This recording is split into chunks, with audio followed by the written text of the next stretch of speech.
শুভ সকাল বন্ধুরা, দেখো আজকে একটা সম্পূর্ণ নিরামিষ নিয়ে আসলাম। সেটা হলো ডাটা দিয়ে শিমের বিচি ভেজে সিদ্ধ করে শিল নোড়ায় বেটে সেই রান্নাটা করি। আর দেখো একদম দেখার মতো এবং খাওয়ার মতো, যাকে বলে নিরামিষ। ডাটা অনেকেই কিভাবে খাবে একটা চিন্তা করি আমরা, যে ডাটাগুলি কীভাবে খাবো। ডাটা সবসময় একটা দারুণ সবজি, আর সেটা কীভাবে খাওয়া যায়। দেখো এখানে কিছুটা আলু সিদ্ধ করে ফুটিয়ে রেখেছি, আর দেখো শিমের বিচিগুলি ভেজে সিদ্ধ করে রেখেছি।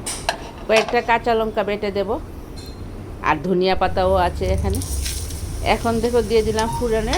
এখানে ফুরনে পড়বে মেথি আর কালো জিরে, শুকনা লঙ্কা, আর দিলাম একটু কাঁচা লঙ্কা বাটা। এখন একটু জিরের গুঁড়ো দেবো, জিরের গুঁড়োটা দিয়ে দিলাম। এখন একটু ভালো করে নেড়ে চেড়ে নেব। একদম সহজ পদ্ধতিতে সেই রান্না একবার করে খেয়ে দেখো কীরকম লাগে। নিরামিষ রান্নাটা অত্যন্ত ভালো। আমরা রোদের মধ্যে যখন একটু নিরামিষ খাবার খাই তখন আমাদের শরীর পেট সব কিছুই ভালো থাকে। আর আমরা একটু নিরামিষটা বেশি খাই, আগেও বলছি এখনও বলি, কারণ শাশুড়ি মা তো আছেন নিরামিষ। আর প্রায় ভ্যারাইটিসভাবে অনেক নমুনায় আমরা সেই রান্নাটা করতে হয় আমার বিশেষ করে। আর করি দেখো এই আলুটাকে একটু ভেজে নিলাম, ফেটিয়ে তো নিয়েছি আগে, দেখতে পেরেছি। ভালো করে একটু ফেটিয়ে কষিয়ে নেব। কষিয়ে নিয়ে এখন ওই ভাপানো ডাটাটা আমি দিয়ে দিলাম। এখন একটু ভালো করে আবার ডাটাগুলি ভেজে নেব। ভেজে নিয়ে আস্তে আস্তে আস্তে কম আছে, উনুনের আঁচটা একটু কমিয়ে দিতে হবে, নতুবা আলুটা পুড়ে যাবে, ভালো লাগবে না খেতে। আর যে কোনো তরকারির মধ্যে যদি পুরা গন্ডগোল, তাহলে খেতে একদমই ভালো লাগে না। কাজেই ওইগুলি তরকারি মশলা কষানোর সময় একটু উনুনের আঁচটা কমিয়ে দিলে ভালো হয়। আর এইভাবে দেখো, এইদিকে দেখো শিমের বিচিগুলি বেটে নিলাম শিলনোড়া। আর আমার রান্নাঘরটা এত ছোটো, আমি ভালো করে পরিবেশনটাও করতে পারি না। ভিডিওটা একদম ছোটো রান্নাঘর, ঘরটাই ছোটো, আমি যেই করে থাকি। তারপরে দেখো এখন তো শিমের বিচিগুলি দিয়ে জল দিয়ে দিলাম। জলে ডাটা, আলু এবং শিমের বিচিগুলি খুব ভালো করে সিদ্ধ হবে, খুব ভালো হবে। এবার বেটে রাখা এই শিমের বিচিগুলি দিয়ে দিলাম।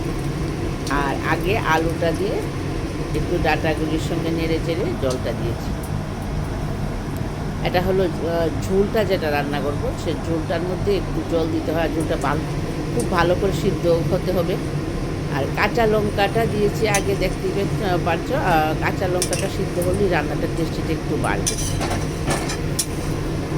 দেখো এক্ষণে দেখো মজাটা, রান্নাটার মজাটা হলো এখন ঘন ঘন হয়ে আসছে, খেতে ভীষণ ভীষণ স্বাদ। বাসি রান্না কিন্তু নিরামিষ ভালো লাগে না, কিন্তু এই ডাটার ঝোলটা ভীষণই ভালো লাগে শিমের বিচি দেওয়াতে। শিমের বিচি তো একটা দারুণ খাবার, বা মানুষের তো বাড়ি করেও খায়, আমরাও খাই। আবার অনেকে অকেশান করলে, অকেশানে ধরো রান্নাবান্না করলো নিরামিষ, তখনও দেয়।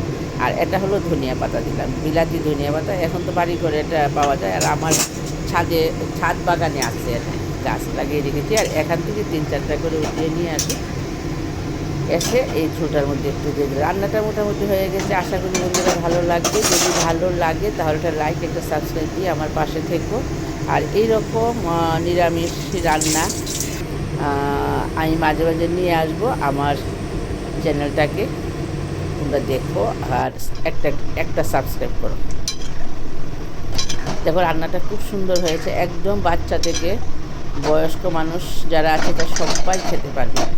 আর ডাটাগুলি একটু ভালো করে বেছে নিতে হবে। ডাটাটা যখন ভাত দিয়ে মেখে খাওয়া হবে, একদম মুখে মুখে কোনো আশ্বাস কিছুই লাগবে না। বন্ধুরা রান্নাটা কেমন হয়েছে আমাকে একটা কমেন্ট করো। বাই। ঢেলে নিলাম, আবার চলে আসবো নেক্সট ডেটে আরেকটি ভিডিও নিয়ে।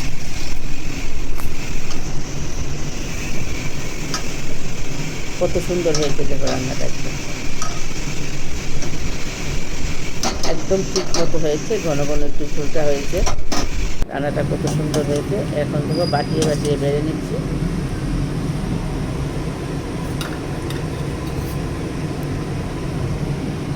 এই এক বাটি ডাটার ঝোল দিলে মোটামুটি এক বেলা এক তাল ভাত খুব ভালো হবে। খাওয়া যাবে।